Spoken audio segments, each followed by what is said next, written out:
In the last episode of Ancient Godsword to Max, we started off with absolutely nothing and we ended with a basic hybrid set. The goal is now to keep building one item at a time until we have a complete set of max gear. The best way to do this is to hunt down PKers in the Revenant caves who have subpar gear to my own, or to find scold PVMers who are in risk. But before we get into the video, if you could quickly drop a like, also subscribe to the channel, and comment below with your username, you'll be entered to win a pair of Dragon Claws on the next upload. And now, let's get right into it because we got a lot to go through. While I was hopping through the Rev Caves, I came across this guy named Siptar, and he had a very unusual method of escaping. His goal was to basically freeze me and try and either hug me around one of the rocks, or DD under me and log out, but I wasn't gonna let that happen.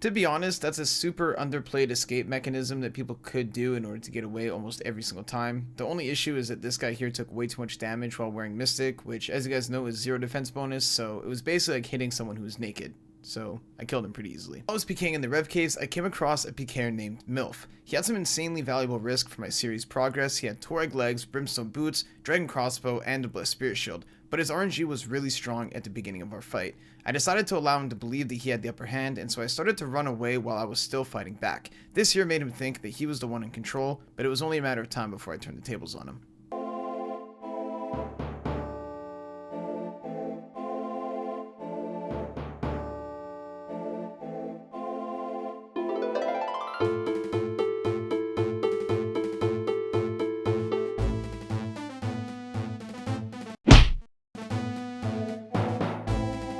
This was such an annoying way to lose a kill. Normally, I would have Mithril Seeds on me to avoid people trying to use the freeze log method, but since I'm doing a series, I don't have a lot of inventory space to work with, and I figured it would be better if I brought as many brews as possible. Dang. Before we get any further into today's video, I just need to take a quick moment to talk about today's video sponsor, which is ExpressVPN. Imagine going to the gym and you could only use half of the gym's available equipment. Well, that's exactly what happens when you try and use any standard streaming service such as Netflix. But with ExpressVPN, you can unlock tons of region-locked content no matter where you're geographically located in the world. Easily connect to a faraway land such as the United Kingdom to watch shows that aren't available in North America like Rick and Morty. ExpressVPN has hundreds of servers located throughout the world. Each will encrypt 100% of your internet data to keep you safe from hackers and eavesdroppers alike. Some internet service providers will even store your data, but with ExpressVPN, you can make sure that your data remains private and only for your eyes. But truly, the main reason I love and use ExpressVPN is because it allows me to feel safe while browsing the internet. For example, RuneScape has tons of people who do malicious acts in PvP such as DDoS attacks, but with ExpressVPN, your connection will be routed through one of their many secure servers to mask your true IP address with one of their own and keep you safe while gaming. So what are you waiting for? Click the link down below in the description or simply go to expressvpn.com/abyss to protect yourself today and get 3 months of ExpressVPN absolutely free. One thing I've had to be really cautious about while running this series is fighting other PKers. Usually when two PKers fight, it's very easy for one of them to get away, and you can really run through your supplies fast. Brews and restores are kind of expensive, and because of the next release, Opalstone bolts are basically 4 to 5k a pop. Even wasting 20 of those is 100k down the drain, and when you add it up over and over and over again, you start losing money real quick. So I decided to just farm a couple PVMers, go for a few more upgrades, and then we'll go from there whenever we have more supplies. Here we go, we're finally getting our Mage Arena 2 cape, and this here is going to be a best in slot upgrade. I decided to wait until I had a Staff of the Dead or a Toxic Staff because you can cast Flames of Zamrock using either one of those, and I wouldn't have had to waste 80k on a Flames of Zammy staff that I'm not going to be using at any point in the series other than the cape. So I decided to wait on for a little bit, and now that we have this with some pretty solid gear, we should be doing some increased damage. Here we go, first time using the Mage Arena 2 cape, which means we do have increased accuracy, magic defense, and max hits. Let's see how many kills we can get.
Throughout those last few kills, I was testing out different builds, and at one point I sold my dragon crossbow and downgraded to a ballista in order to upgrade my staff of the dead to a toxic staff. While PKing up here and building the bank, I attacked a skulled rev killer named Mistakes. He ran outside to try and escape, but before I could even chase him outside the cave, the stream snipers from my Twitch livestream added him to find out what world I was in. So now I'm in 40 Wilderness, I got a whole team after me, and I gotta do whatever I gotta do in order to escape this situation.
As somebody who's tanked many teams over the years, I know that my odds of escaping and survival right now are slim to say the least. My opponent's magic defense is over 200 with Armadillo, Suffering, and a Dragonfire ward, whereas my mage bonus is very subpar at barely 100. On top of that, I'm not using Ice Barrage, I'm using Entangle, which is a low level spell that only lasts for 15 seconds, and I can't even continue to use it while he's snared. My only way to escape in this situation is to get a log because I'm already TB'd, and I can only really see one way out. I need to make Dashed, the guy in Armadillo who's attacking me, get off of me for long enough so that I can hit one of his friends, who's an easier opponent, and I can try and escape from them instead. This is going to be nearly impossible to get out of, but I don't want my series to end just yet, so I'm going to give it a try. I don't have a lot of food to work with, but if anybody can get out of this situation, I know that it's me.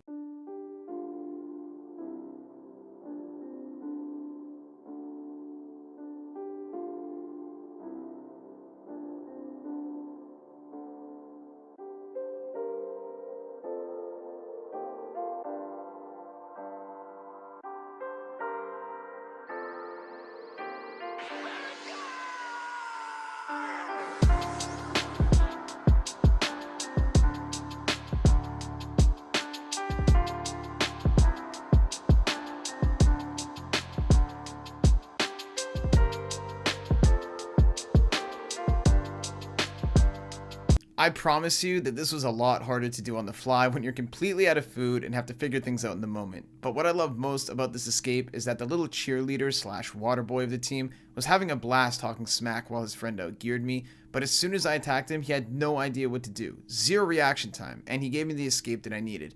On top of that, if he was just a good bench warmer and stayed logged out while his friend finished the job, that situation never would have happened and my series would have been over. But yeah, good job, buddy. You just saved my account, and you just lost your team a huge kill.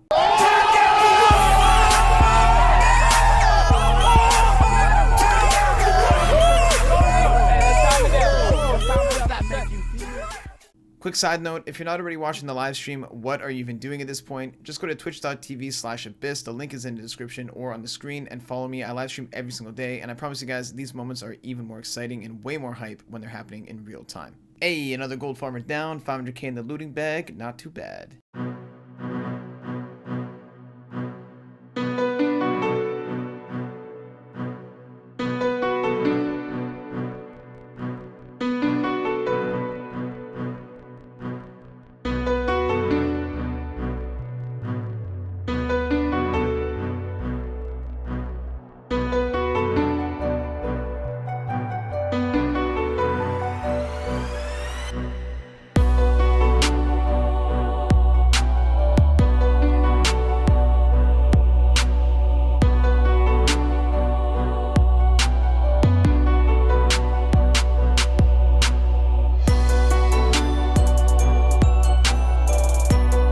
was continuing to progress my gear by killing PVMers, I ended up getting PJ'd after finishing one off. At this point, two things crossed my mind. Option 1, this guy's with the team, his goal is to lower my supplies, TB me, and have some max PKers logged in. Or option 2, he's solo, just trying to get the drop on me, and if he's truly solo, this would be a massive upgrade for the account if I were to kill him, because he has some pretty high value loot. So despite being low on supplies, I decided to go for it.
That is one of the biggest kills that we've gotten so far during this series. We got a Staff of Light, a Dragon Crossbow, some Opal Bolts, and even a Mystic set. Plus, on top of that, we got 1 mil cash from his Parchment. And as you can see, the looting bag is nicely over 7 mil. We can definitely get some upgrades with that.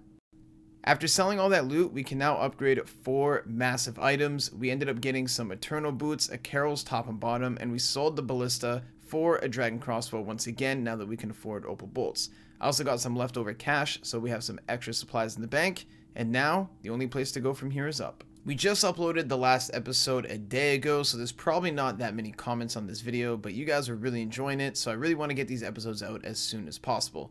Wow, actually 737 comments. I didn't expect to see that many, but oh, this guy says the audio levels. Holy crap. Honestly, I did see that you guys are complaining a lot about the audio, and I tried my best to make it better this time. However, this guy didn't even leave his username.